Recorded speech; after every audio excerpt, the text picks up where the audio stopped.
que é o governo Lula. O governo Lula é o governo que melhorou o poder de compra do salário mínimo de 76 para 320 dólares em 8 anos, a poder de compra. O governo Lula é o governo que ampliou o crédito como proporção do PIB de 17% para 55% do PIB. O governo Lula é o governo que criou uma rede de proteção social que baniu a fome do lar de 40 milhões de pessoas que, tendo a rede de proteção social, conhecida por Bolsa Família, comem, não tendo, passam fome. Esse é o governo Lula. Não sei qual a opinião de vocês sobre este governo. Agora, eu sei que o governo Lula é o governo que loteou a Petrobras, que botou Michel Temer na linha de sucessão, que conciliou com Renan Calheiros e de novo está conciliando, que conciliou com Onísio Oliveira e de novo está conciliando. É o mesmo governo que acertou-se com o Eduardo Cunha na presidência da Câmara dos Deputados. Então, a minha opinião sobre eles é isso. Perguntado, eu respondo. E por que eu sou obrigado agora a dizer que o PT é Satanás e que o Lula é Deus? Ou que o Lula é Satanás e que o PT é Deus? Eu não sou obrigado a isso. O petista de raiz é que acha que o Lula é Deus. E o coxinha raiz acha que o Lula é Satanás. Ele não é nem uma coisa nem outra. Mas ele é criminoso, o senhor acha? Por corrupção e lavagem de dinheiro? Eu acho que a sentença que o condenou é frágil. Por quê? Também sou professor de direito. E aí a sentença do Lula é a primeira que eu conheço no Brasil que alguém é condenado por conjunto indiciário. Isso é uma escola anglo-saxã do direito. É da escola do direito consuetudinário. Então, no mundo moderno, já existe a condenação por conjunto indiciário. Mas o direito que vige no Brasil é o direito positivo, especialmente o direito penal, brocado é aquele que eu já falei aqui em latim, só vale o que está escrito. Portanto, não há na sentença do Sérgio Moro, nas 81 páginas, nenhuma prova que identifique o Lula como vamos dizer, culpado de corrupção passiva, que é a condenação. O senhor já visitou um imóvel com Um minuto só, estou falando de direito, não estou falando de política. Eu sei que vocês são tudo atarados. Só curiosidade. Não, eu visitei o quê? Um imóvel na planta com um empreiteiro, dono da construtora, o que o senhor acha disso? O que quer dizer essa pergunta? O que quer dizer essa curiosidade minha? Sim, mas o que ela quer dizer? Você pode repetir a pergunta? Se o senhor já visitou um imóvel na planta com o dono da empreiteira? É uma pergunta simples. Então eu vou simular aqui uma situação. Eu comprei um apartamento no 8º andar, de 70 metros quadrados, e de repente o dono da incorporadora disse: eu tenho uma cobertura aí melhor para você, não quer viver não? Não, rapaz, vou lá ver, isso é muito caro. Não, venha ver, rapaz, a gente faz uma valsa para você. Tá bom, eu vou. Aí subo lá em cima, vejo, disse: não, rapaz, não dá para mim não, é muito caro. E foi embora. Faz a conta de novo. Candidato, o senhor acha então que o Lula deveria... Eu sou profissional do direito. Não, sou profissional do direito. Esse país não vai sair bem se nós, os brasileiros, começarmos a achar conveniente, politicamente, a gente agredir, insultar e pior, prender quem a gente não gosta politicamente. Então, Lula jornalistas, deve ser... inclusive. O Lula... Jornalista, inclusive. Candidato, é a mesma raiz.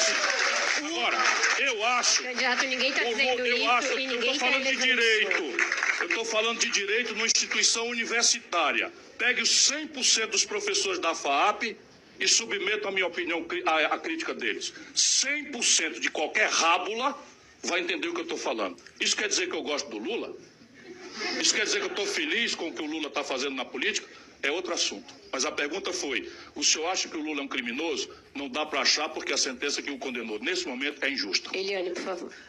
Candidato, eu queria lembrar ao senhor que isso aqui não é um palanque em que o senhor fala o tempo inteiro. Eu quero avisar você que isso aqui também não é um palanque. Aqui a gente faz perguntas e, o senhor responde. E aqui a gente isso responde. Aqui não é bem amistoso. Nós estamos fazendo perguntas. Não me leve a mal, eu estou respondendo. Eu queria perguntar para o senhor o seguinte... Mas eu não aceito ser interrompido no meio de respostas complexas para assuntos complexos. Tá, então o senhor vai falar 2 horas e a gente não vai poder interromper o senhor. Se o senhor for dar uma aula de direito de 2 horas, ficaremos todos aqui assistindo a sua palestra. Agora, o seguinte, como não é uma palestra, é uma entrevista, eu gostaria de perguntar, então, se o senhor considera que o Lula deveria ser candidato nessas eleições. Claro que não. Por quê? Porque o Lula optou por reconhecer o itinerário judicial, que supõe respeitar a lei, e o Lula pôs em vigor uma lei que se chama vulgarmente de lei da ficha limpa, que é transparente, clara e cristalina na sua interpretação, que não admite dubiedade.